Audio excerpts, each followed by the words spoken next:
Welcome students.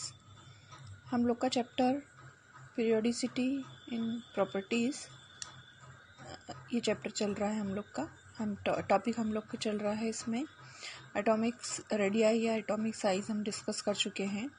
उसके बाद में हमने मेटेलिक कैरेक्टर डिस्कस किया था।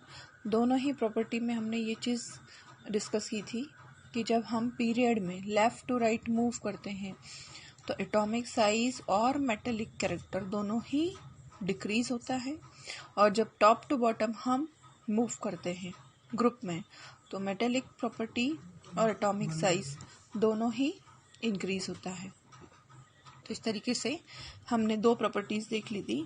अब हम देखेंगे आयोनाइजेशन एंथैल्पी। ये प्रॉपर्टी आज हमें देखना है।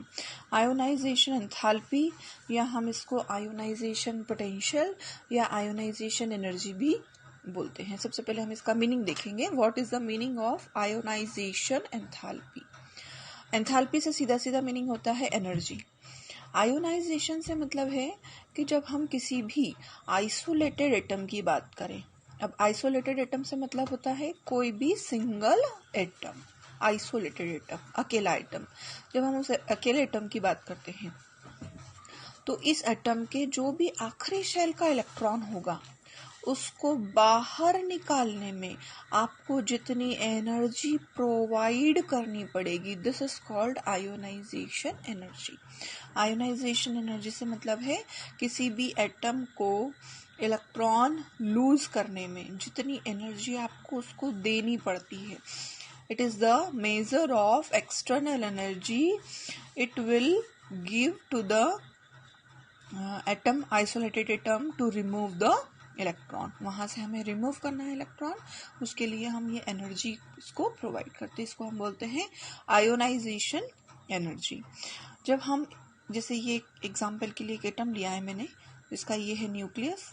पहला शेल उसका के शेल जिसमें 2 इलेक्ट्रॉन्स हैं, सेकेंड शेल जिसमें 8 इलेक्ट्रॉन्स प्रेजेंट हैं, और ये थर्ड शेल जिसमें 1 इलेक्ट्रॉन प्रेजेंट है। अब आपको इसका ये आउटर मोस्ट शेल का इलेक्ट्रॉन बाहर निकालना है। तो बाहर निकालने के लिए आपको क्या करनी पड़ेगी? इसको एनर्जी प्रोवाइड करनी पड़ेगी। जब आप आखिरी शेल से फर्स्ट इलेक्ट्रॉन निकालते हैं, this is called first IP. First IP मतलब सबसे पहला इलेक्ट्रॉन। कौन सा वाला पहला? आखिरी शेल का आखिरी इलेक्ट्रॉन। जब निकालने में जो एनर्जी आपको लगानी पड़ी उसको बोलते हैं फर्स्ट आईपी। इसके बाद में जो नेक्स्ट इलेक्ट्रॉन आप निकालोगे, जैसे हम यदि इस एटम की बात करते हैं तो हम थर्ड शेल से एक इलेक्ट्रॉन को रिमूव कर रहे हैं, तो इसको हम बोलेंगे इसका फर्स्ट आईपी। जब थर्ड शेल से आपने इसको इलेक्ट्रॉन रिमूव कर दिया तो अब ये क्या बन गया है? आयन बन गया है, केटायन बन गया है ये। अब इसके अंदर से फिर से यदि आपको एक और इलेक्ट्रॉन रिमूव करना है तो आप कहाँ से रिमूव करेंगे? सेकेंड शेल से रिमूव करेंगे। तो सेकेंड शेल के आखिरी इलेक्ट्रॉन को रिमूव करने में जो एनर्जी आपको प्रोवाइड करनी पड़ेगी, this is called second IP. तो इस तरीके से आयोनाइजेशन पोटेंशियल से मतलब है the energy provided to the isolated atom to ionize the atom. Ionize मतलब टू रिमूव द इलेक्ट्रॉन। अब इसको यदि हम पीरियड और ग्रुप में डिस्कस करें तो हमने एक पीरियड सेकेंड वाला lithium, beryllium, boron, carbon, nitrogen, oxygen, fluorine, ये हमने लिया हुआ है। और एक पीरियड ग्रुप हमने लिया हुआ है lithium, sodium, potassium, rubidium, caesium और फ्रांसियम। ये हमारा सेकेंड पीरियड है और फर्स्ट ग्रुप है। इसको हम लेकर के सारी प्रॉपर्टीज डिस्कस कर रहे हैं। यदि हम इसमें बात करें, कॉन्फ़िगरेशन आपको पता ही है। हम पीरियड, जब सेकेंड पीरियड की बात करते हैं तो हम इसमें सेकेंड शेल फिलअप करते हैं। यहाँ पर देखिए, आप लिथियम में आपने स्टार्ट किया सेकेंड शेल फिलअप करना। इस तरीके से आप इसको फिलअप करते जा रहे हैं। लास्ट में आप 2s2 2p5 तक पहुंच गए हैं। जब हम ग्रुप वाइज बात करते हैं तो इसका आखिरी शेल का इलेक्ट्रॉन कौन सा है? 2s1, फिर 3s1, फिर 4s1, 5s1, 6s1 और 7s1। इस तरीके से हम बात कर रहे हैं। अब हम जब किसी भी एटम के अंदर इलेक्ट्रॉन रिमूव करने के लिए जो एक्सटर्नल एनर्जी लगानी पड़ती थी, हम उसकी बात करते हैं कि भाई इस आयोनाइजेशन एनर्जी का क्या मतलब रहेगा कि पीरियड में जाने पर वो बढ़ेगी कि कम होगी और ग्रुप में आने पर वो बढ़ेगी कि कम होगी। तो यदि इसको हम थोड़ा सा लॉजिकली देखें तो जब हम किसी भी पीरियड को डिस्कस करते हैं तो पीरियड में हम बोल रहे हैं उसका एटॉमिक साइज क्या होता है। पीरियड में लेफ्ट टू राइट मूव करने पर एटॉमिक साइज डिक्रीज होता है। आप खुद समझ सकते हो जब किसी भी एटम का एटॉमिक साइज डिक्रीज होगा तो न्यूक्लियस का attraction force for the outermost shell electron वो क्या हो जाएगा, बहुत ज्यादा इंक्रीज हो जाएगा।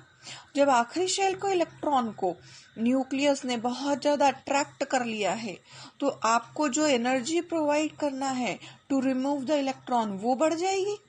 इसका मतलब सीधी सीधी बात है कि जब हम पीरियड में मूव करते हैं फ्रॉम लेफ्ट टू राइट, क्योंकि आपको इसका आखिरी शेल का इलेक्ट्रॉन निकालना है, आखिरी शेल क्या होते जा रहा है, धीरे धीरे कंप्रेस होता जा रहा है, वो न्यूक्लियस के ज्यादा नजदीक पहुंच रहा है, तो डेफिनेटली आयोनाइजेशन पोटेंशियल क्या होगा, इंक्रीज होगा। मतलब आपको रीजन के साथ इसको प्रिपेयर करना है। From left to right, when we will move from left to right in a period, the value of ionization energy will be increase. क्यों इंक्रीज हो रही है? Due to increase in nuclear charge. यहाँ पर क्या हो रहा है, न्यूक्लियर चार्ज इंक्रीज हो रहा है। और फिलिंग ऑफ इलेक्ट्रॉन क्या कर रहे हैं हम, सेम शेल में कर रहे हैं, उस वजह से साइज क्या हो रहा है, एटॉमिक रेडियस या एटॉमिक साइज डिक्रीज हो रहा है। साइज डिक्रीज होने से आखिरी शेल के इलेक्ट्रॉन के लिए न्यूक्लियस का अट्रैक्शन फोर्स बढ़ जाएगा।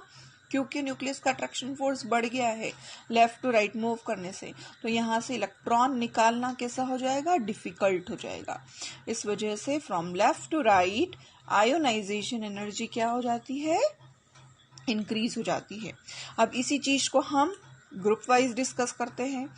यहाँ पर आप खुद ही देख रहे हो, यहाँ पर हम फिलिंग ऑफ इलेक्ट्रॉन कैसा कर रहे हैं, नेक्स्ट शेल में कर रहे हैं, सक्सेसिव शेल में कर रहे हैं। जब हम filling of electron next shell successive shell में करते चलते हैं तो distance of the outermost electron from the nucleus क्या हो रहा है, डेफिनेटली इंक्रीज होता जा रहा है। इट मीन्स कि जैसे आप यहाँ पर फ्रंट में खड़े हो और आपने बच्चों की लाइन लगवाई तो क्या करा, एक के पीछे एक खड़ा करा बच्चों को। जब हम एक के पीछे एक बच्चों को खड़ा करते हैं तो क्या होता है, डिस्टेंस फ्रॉम द फर्स्ट जो फ्रंट में खड़ा है वहां से उस आखिरी स्टूडेंट का क्या हो रहा है, डिस्टेंस बढ़ता जा रहा है। ऐसे ही यहाँ पर भी है, हमने क्या करा है, आखिरी इलेक्ट्रॉन को यहाँ सेकंड शेल में डाला है, यहाँ थर्ड शेल में, यहाँ फोर्थ शेल में। इस तरीके से आप क्या कर रहे हैं, एक एक शेल इंक्रीज होता चला जा रहा है, एक एक शेल आप सक्सेसिव शेल में इलेक्ट्रॉन फिलअप कर रहे हो। तो यहाँ तो ऑलरेडी आपका न्यूक्लियस जो है उससे